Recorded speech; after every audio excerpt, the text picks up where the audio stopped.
नमस्कार साथियों, मेरे YouTube चैनल झा बाबू पर आपका एक बार स्वागत, वंदन और अभिनंदन है। और आशा है कि आप लोग स्वस्थ और मस्त होंगे। तो साथियों, आज एक और महत्वपूर्ण जानकारी लेकर के मैं मेरे चैनल के माध्यम से उपस्थित हूं।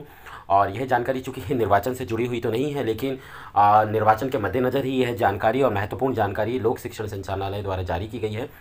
और बहुत ही महत्वपूर्ण जानकारी है। जैसा कि आप लोगों को ज्ञात होगा कि वर्तमान में लोक शिक्षण संचालनालय अर्थात स्कूल शिक्षा विभाग और जनजातीय कार्य विभाग दोनों में उच्च पद के प्रभार की प्रक्रिया प्रचलन में है। तो इसी के क्रम में चूंकि आदर्श आचार संहिता प्रभावशील हो जाने के कारण उक्त प्रक्रिया जो है कुछ समय के लिए स्थगित हो गई है, परंतु इसके पश्चात पुनः उच्च पद के प्रभार की प्रक्रिया को क्रियान्वित किया जाएगा। तो इसके संबंध में एक बहुत ही महत्वपूर्ण पत्र जो है जो लोक शिक्षण संचालनालय द्वारा जारी किया गया है, तो हम उस पत्र पर देखेंगे कि किस किस बिंदुओं पर जो जानकारी है और एक समय सारणी DPI द्वारा जारी की गई है। तो क्या है वह समय सारणी और किस प्रकार से पुनः प्रक्रिया को प्रारंभ किया जा करके अमल में लाया जाएगा।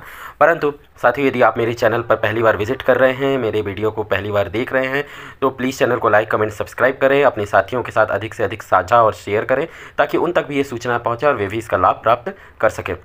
तो साथियों, समय को बिना गवाए आते हम उस पत्र पर जो महत्वपूर्ण पत्र लोक शिक्षण संचालनालय अर्थात DPI द्वारा जारी किया गया है। साथियों, यह जो पत्र है वह 27 अक्टूबर 2023 को जारी किया गया है। पत्र क्रमांक है 2230। साथियों, यह जो पत्र है वह समस्त संयुक्त संचालक DPI मध्य प्रदेश और समस्त जिला शिक्षा अधिकारी मध्य प्रदेश को संबोधित किया गया है। पत्र का विषय इस प्रकार है कि स्कूल शिक्षा विभाग में कार्यरत लोक सेवकों की वरिष्ठता सूची के संबंध में विषयांतर्गत लेख है कि प्रदेश में विषयांतर्गत विभिन्न संवर्गों के लोक सेवकों के उच्च पद प्रभार की कार्यवाही आदर्श आचार संहिता प्रभावी होने से पूर्व की गई थी। उक्त प्रक्रिया में यह संज्ञान में आया है कि विभिन्न संवर्गों की वरिष्ठता सूची में त्रुटि के कारण कतिपय लोक सेवकों के नाम उच्च पद प्रभार से छूट गए थे। इस कारण से न्यायालयीन प्रकरण उद्भूत हो रहे हैं। न्यायालयीन प्रकरणों के निराकरण की दृष्टि से समस्त संवर्गों की वरिष्ठता सूची में संशोधन की कार्रवाई हेतु निम्नानुसार समय सीमा निर्धारित की जाती है। साथियों, यहाँ पर एक समय सारणी जारी की गई है और जैसा कि उपरोक्त लिखित आपको जो ऊपर मैटर जो मेंशन किया गया है उससे क्लियर हो गया होगा कि DPI में बहुत पूर्व से ही उच्च पद के प्रभार की प्रक्रिया प्रचलन में है और इस संबंध में कई आदेश विभिन्न पदों के जारी किए गए हैं। परंतु जो उच्च पद प्रभार के देने की प्रक्रिया साथियों वह वरिष्ठता सूची के आधार पर क्रियान्वित की जाती है। और वरिष्ठता सूची में यदि किसी भी स्तर पर कुछ त्रुटि यदि रह जाती है तो उस कारण कुछ ऐसे साथी होते हैं जिनको उच्च पद का प्रभार नहीं मिलकर उनसे निम्नतर श्रेणी वाले या उनसे कम मेरिट वाले साथियों को उच्च पद का प्रभार मिल जाता। तो इस कारण DPI द्वारा यह पॉइंट को संज्ञान में लिया गया है और इस कारण जो न्यायालयीन प्रकरण क्रिएट हो रहे हैं उनको मद्देनजर रखते हुए एक समय सारणी जारी की गई है कि पुनः इन संवर्गों से संबंधित जो भी प्रक्रिया है उसके संबंध में समय सारणी के अनुरूप जिला स्तर पर राज्य स्तर पर किस प्रकार से कार्रवाई करना है। तो साथियों देखिए, यहाँ पर बताया गया है कि जिला शिक्षा अधिकारी द्वारा ग्रेडेशन में अंकित लोक सेवकों के समक्ष अंकित रिक्त कॉलम / त्रुटिपूर्ण जानकारी के सुधार की प्रविष्टि इस हेतु जो निर्धारित तिथि है वह 4/11/2023 निर्धारित की गई है।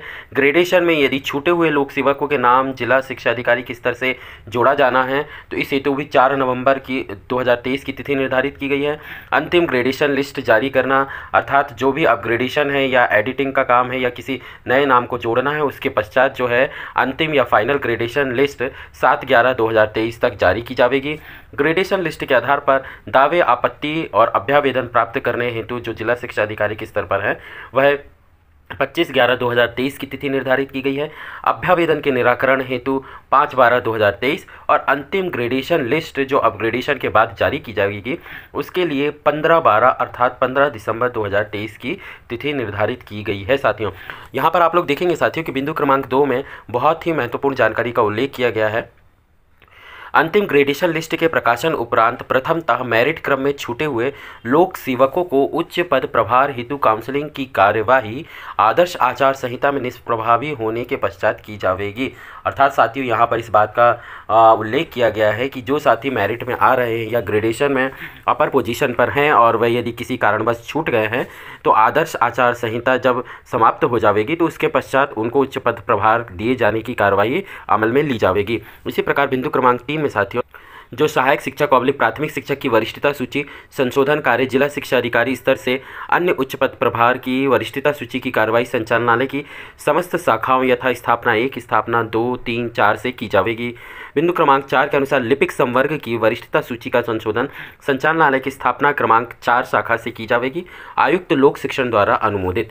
तो साथियों, ये बहुत ही महत्वपूर्ण पत्र डीपीआई द्वारा जारी किया गया है। और जैसा कि आप लोग देख पा रहे हैं कि दोनों विभागों अर्थात डीपीआई और ट्राइबल में उक्त प्रक्रिया प्रचलन में है। और वर्तमान में चूंकि आदर्श आचार संहिता प्रभावी होने से कुछ समय के लिए यह प्रक्रिया स्थगित हो गई है, किंतु डीपीआई द्वारा यह जो पत्र जारी किया गया उसके अनुसार आदर्श आचार संहिता समाप्त हो जाने के पश्चात पुनः उक्त प्रक्रिया को क्रियान्वित किया जाएगा। और जो भी कर्मचारी उच्च पद के प्रभार से वंचित रह गए हैं उनकी पुनः काउंसलिंग की जाकर के उन्हें उच्च पद का प्रभार दिया जाएगा। अतः वह कर्मचारी निराश ना हो, वह विभागीय रूप से संपर्क में बने रहें और अपने समस्त दस्तावेजों और अभिलेखों के साथ अपने संबंधित जिला कार्यालय अथवा जो भी उनके नोडल कार्यालय वहाँ पर संपर्क करें, ताकि जानकारी उन्हें प्राप्त होती रहे और इस संबंध में जो भी निर्देश जारी किए जाते रहे हैं वे उनसे अवगत भी होते रहें।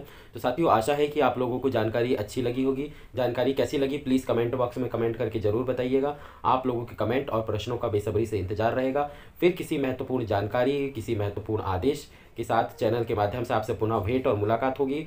तब तक के लिए आप लोगों से साथियों वीडियो में बने रहने के लिए थैंक यू, धन्यवाद। और तब तक के लिए साथियों, जय हिंद, वंदे मातरम।